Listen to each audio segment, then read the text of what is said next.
All right, let's get right into it. We're going to talk about a time when a single flower bulb was worth more than a house, or when an entire country's real estate was valued at four times that of the United States. Today, we are digging into one of the wildest and most destructive forces in all of finance, the economic bubble. You know, this isn't just some clever, old-timey quote. This is basically a cry for help from one of the smartest people who ever lived, Sir Isaac Newton. And he said this right after he lost a fortune. We're talking about $5.5 million in today's money, in something called the South Sea Bubble back in 1720. So if a certified genius like Newton can get completely swept up in the craze, what chance do the rest of us have? And that really is the million-dollar question, isn't it? Is all this financial madness just pure random chaos? Or is there a blueprint, a pattern that just keeps repeating itself, over and over, century after century? Well, to even begin to find that pattern, we need to know what we're looking for. And I love this definition. An economic bubble is all about a willful suspension of disbelief. It's that moment when a really, really good story about the future becomes way more important than what the numbers are telling you today. It's when everyone just collectively agrees to ignore the flashing red lights because the story of endless profit is just too good to pass up. And lucky for us, an economist named Charles Kindleberger basically drew us a map. He figured out that almost every single major bubble in history follows a pretty clear five-stage model. So think of this as our blueprint for dissecting all the madness we're about to see. Right? So here it is. It's like a five-step dance that happens every time. It all kicks off with a displacement. You know, a shiny new technology, a new market, something exciting.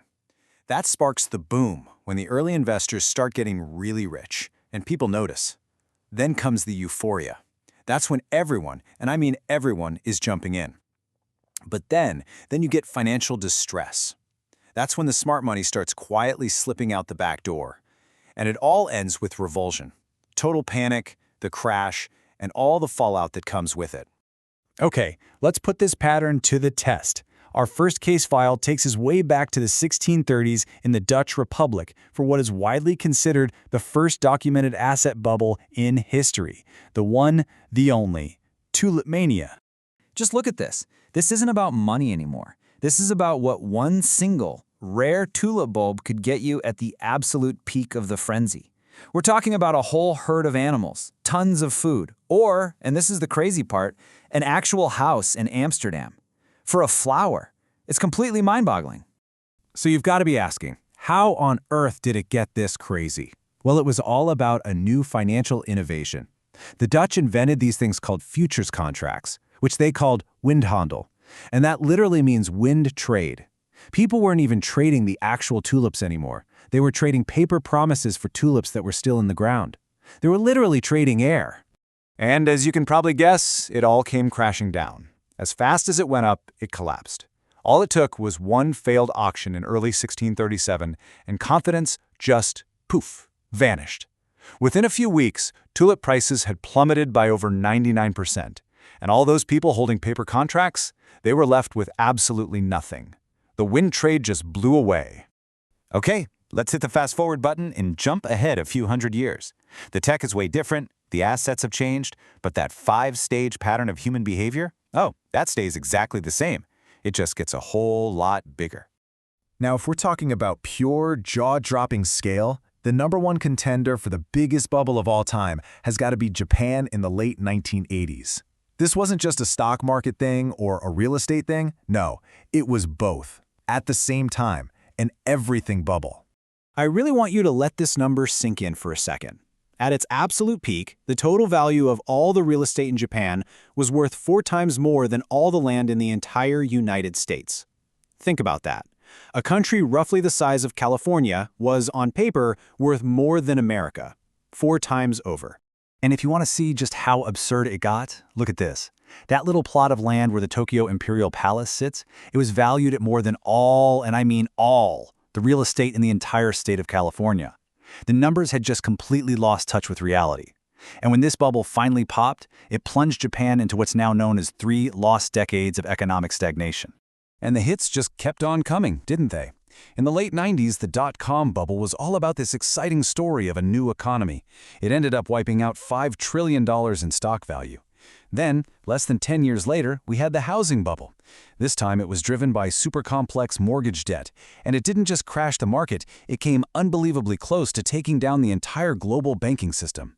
Different assets, different stories, same painful ending. Okay, so we've seen what happens in gruesome detail. But that brings us to the most important question of all. Why?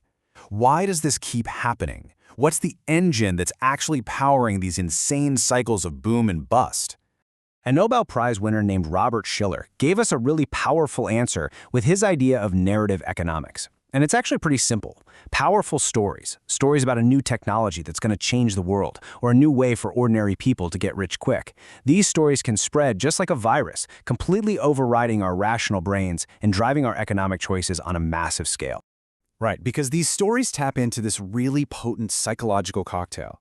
Prices start going up, which creates a feedback loop. You see your neighbor getting rich, which triggers this powerful envy.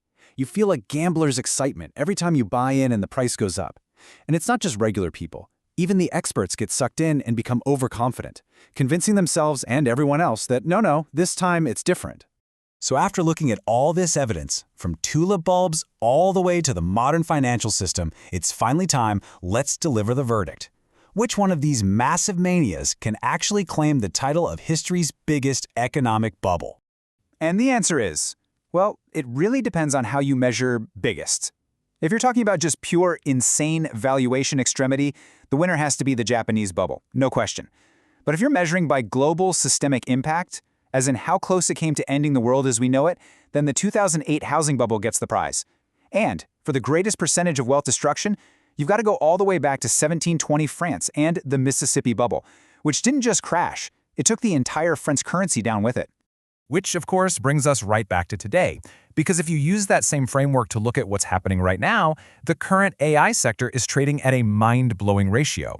For every $100 of its valuation, there's only $1 of actual revenue. To put that in perspective, that is 4 times higher than the absolute peak of the dot-com bubble. So I guess the final question is for you. We've seen the 5-stage pattern. We understand the power of a good story. We know that even the smartest people on the planet can get caught up in the madness.